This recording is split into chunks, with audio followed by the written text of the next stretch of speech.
मुझे वो बात याद आई। एक बार बादशाह अकबर ने बीरबल से कहा कि बीरबल, हम तुम्हारे पिताजी से मिलना चाहते हैं। बीरबल बोले, हुजूर हम ही काफी हैं, उन्हें क्यों परेशान करते हो? बोले नहीं, हम उनसे ही मिलेंगे। बीरबल ने अपने पिता से कहा कि बादशाह मिलना चाहते हैं, चलो। बीरबल के पिता सरल आदमी घबरा गए, इतने बड़े बादशाह से क्या बात करेंगे, कुछ बोलेंगे, कुछ मुंह से निकलेगा। बीरबल ने कहा आप बोलना ही नहीं कुछ। बोले नहीं बोलेंगे तो और ज्यादा नाराज होगा। बीरबल बोले हम संभाल लेंगे, आप चलो। बीरबल के पिता गए, बादशाह ने पूछा कहिए खैरियत है? कोई जवाब नहीं, वो तो घर से ही पढ़कर आए थे। क्या तबीयत खराब है? तो भी किसी से कोई झगड़ा हो गया है? तो भी कोई जवाब नहीं। तो बादशाह खींच गया बीरबल की ओर, देखकर व्यंग करते हुए बोला कि बीरबल, किसी मूर्ख से पाला पड़ जाए तो क्या करना चाहिए? बीरबल बोले, हुजूर जो हमारे पिताजी कर रहे हैं।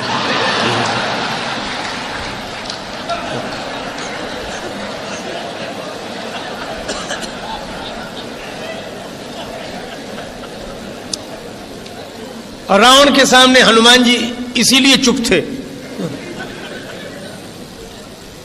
संत श्री कबीरदास जी से किसी ने पूछा कि आप गुरु हैं कि शिष्य? कबीरदास जी बोले दोनों। बोले दोनों कैसे? बोले ज्ञानी का मैं गुरु हूं, अज्ञानी का चेला।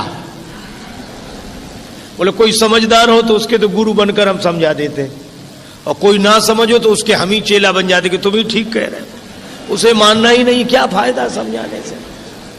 एक आदमी तो और गजब का था, उसके पास कोई गया, दोनों पड़ोसी थे, दोनों के पास 2 गधे थे, वो मिट्टी ढोने का काम करते थे गधों। तो एक का गधा बीमार था, तो उसने सोचा पड़ोसी मित्र से गधा मांग ले। गया, बोले भाई साहब हमारा गधा बीमार है, अपना दे दो, मिट्टी ढोने का काम करते ही वापिस कर देंगे। गधा भीतर बंधा था पर वो देना नहीं चाहता था, तो साफ झूठ बोल गया। बोले हमारा गधा तो सवेरे से ही जंगल में पता नहीं कहां गया है, होता तो तुरंत दे देते, आपको मना करें? कैसी बात करते, आपको और मना, जरूर दे देते। उसने मान लिया कि गया होगा जंगल में, पर दैव योग तब तक गधा ही भीतर से बोला। उसने जो बोलना शुरू किया तो वो चौंक कर खड़ा हो गया। बोले साहब आप तो कहते हैं कि गधा जंगल में गया, वो तो बोल रहा है भीतर से, उसकी आवाज नहीं सुन रहे। तो भी उस आदमी ने अपनी गलती नहीं मानी। बोला क्या जमाना आया है, आदमी की बात पर भरोसा नहीं, गधे पर इतना भरोसा। अब बोला इसका क्या मतलब। एक गुरुजी को आदत थी, उनका कोई चरण दबाए तो सो जाते। दबाने वाला सोचे कि ये मना तो कर नहीं रहे, तो ये मना करें तो हम जाएं, तो उसने सोचा ये सो जाएं तो जाएं, पर उनकी आदत थी जैसे ही कोई जाता फिर जाग जाते। तो एक बार क्या हुआ, एक शिष्य चरण दबा रहा था उनका, तो चरण दबाया शिष्य ने, तो वो सो गए तो बड़ी देर हो गई, तो शिष्य उठकर चल दिया। जैसे ही चला तो आंख उनकी खुल गई, तो तुरंत बोले हाँ बेटा तुम्हारे घर में और कौन कौन है? तो उसने कहा कि माता पिता और हम लोग 4 भाई हैं। अब ये सुनता कौन, तब तक और सो गए। थोड़ी देर फिर उसने शिष्य ने देखा कि अब ये सो गए तो फिर जाएं हम, तो वो जैसे ही उठकर जाता वैसे ही जाग जाते। हाँ तो कितने भाई हो? तो उसने फिर कह दिया कि 4, पर वो उत्तर सुनने के पहले ही सो जाते थे। और जैसे उठकर चले तो जागकर फिर पूछते हाँ कितने भाई हो? तो शिष्य उत्तर देते देते थक गया, कब तक कहे कि 4 भाई हैं। जब चौथी बार भी उन्होंने यही पूछा कि हाँ तो कितने भाई हो, सो चेला बोला गुरुजी अब तक तो 4 हैं, सवेरे तक 3 बचेंगे।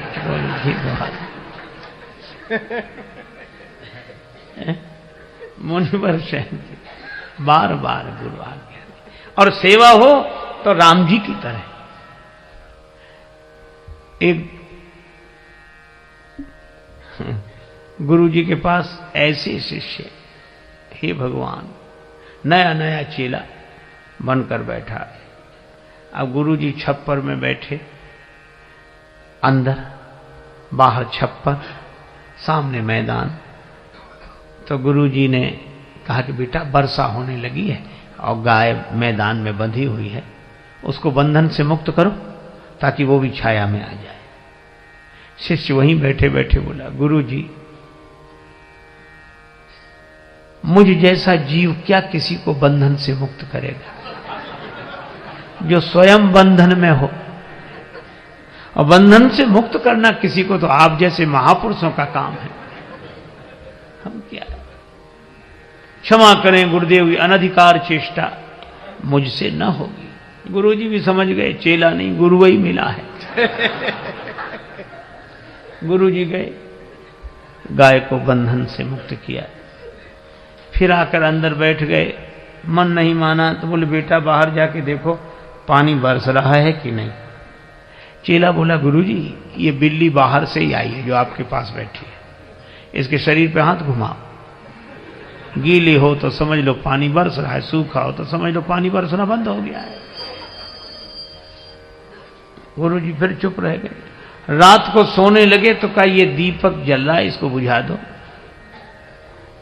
चेला बोला गुरुजी सर्दी बहुत है, कौन उठे, आप तो रामायण की बात मानो, मुंह दिए नयन कतहु को नाई, आंख बंद कर लो, बुझाई समझाओ। गुरुजी सरल स्वभाव के थे, कुछ नहीं बोले, चलो ठीक।